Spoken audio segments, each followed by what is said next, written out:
अहम ब्रह्मास्मि, यानी कि कभी कभी लगता है मैं ही भगवान हूँ और मैं जब चाहूँ तब किसी को भी मौत के घाट उतार सकता हूँ। आज के वीडियो में हम उस इंसान के बारे में बात करेंगे जिसने ड्रग्स के दम पर पूरी दुनिया में सबसे पहला और सबसे अमीर मुजरिम का दर्जा हासिल कर लिया था। हम बात कर रहे हैं कोलंबिया के ड्रग्स लॉर्ड पाब्लो एस्कोबार की।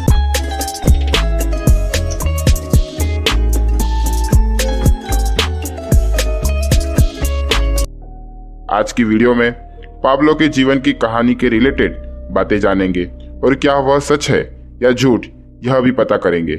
जिसको कानून की नजरों में तो हमेशा ही एक मुजरिम समझा गया, मगर अपनी चैरिटी जैसे कामों की वजह से लोगों ने भगवान का दर्जा दिया। पाब्लो का जन्म 1 दिसंबर 1949 को कोलंबिया में हुआ था। पाब्लो के पिता एक किसान थे और उनकी माता स्कूल टीचर थी। पाब्लो का पूरा बचपन गरीबी में ही बीता था।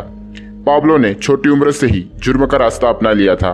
जब वह स्कूल में था तब से ही वह टूम्बस्टोन को स्मगल करके बेचा करता था और कुछ समय उसने फेक लॉटरी टिकट भी बेचने शुरू कर दिए। जल्द ही मोटरसाइकिल और गाड़ियों की चोरी भी शुरू कर दी।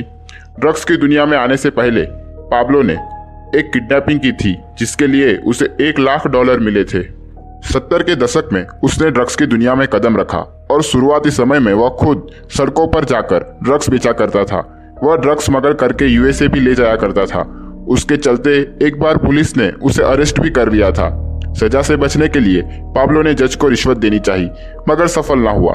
फिर गिरफ्तार करने वाले ऑफिसर को रिश्वत देकर वह जेल से बाहर आ गया। 80 के दशक में यूएसए में कोकेन की डिमांड ज्यादा बढ़ गई थी।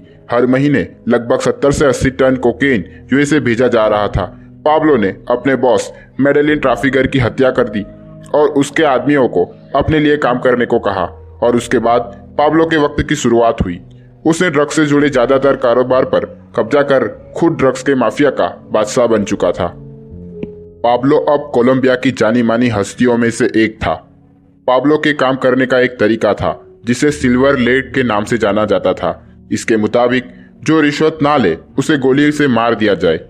इसी के चलते पाब्लो ने 1000 से ज्यादा पुलिस वालों की हत्या कराई।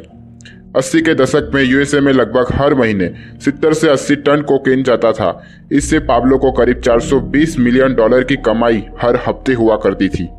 आपको यह बात झूठ लगेगी, मगर यह बिल्कुल सच है कि पाब्लो को हर महीने पैसों को रखने के लिए $2 लाख से ज्यादा के रबर बैंड खरीदने पड़ते थे। 1989 में उसकी कुल संपत्ति $30 बिलियन आकी गई थी। फोर्ब्स मैगजीन के मुताबिक वह उस समय का 7वां सबसे अमीर व्यक्ति बन चुका था। उस वक्त पाब्लो और उसके भाई गुस्तावो के पास इतना पैसा आ रहा था कि रखने के लिए जगह नहीं थी और इस वजह से उन्होंने पैसा खेतों में दबाने शुरू कर दिए और उसकी वजह से उनकी संपत्ति का 2% यानी कि $10 बिलियन तो चूहों ने ही खराब कर दिया।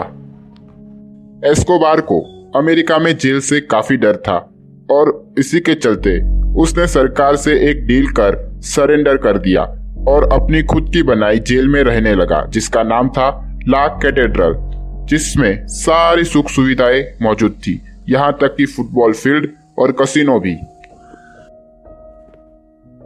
मगर अपने इस जेल से भी पाब्लो अपना ड्रग्स का कारोबार चलाने लगा, जिस वजह से सरकार ने उसे असल जेल में भेजने की कोशिशें शुरू कर दी। मगर पाब्लो अपनी खुद की बनाई एस्केप टनल से भाग निकला और इसी दौरान उसे अपने परिवार के साथ एक हाइड आउट में रुकना पड़ा और वहां उसकी बेटी को ठंड लगने पर उसे ठंड से बचाने के लिए पाब्लो ने करीब $2 मिलियन जला दिए।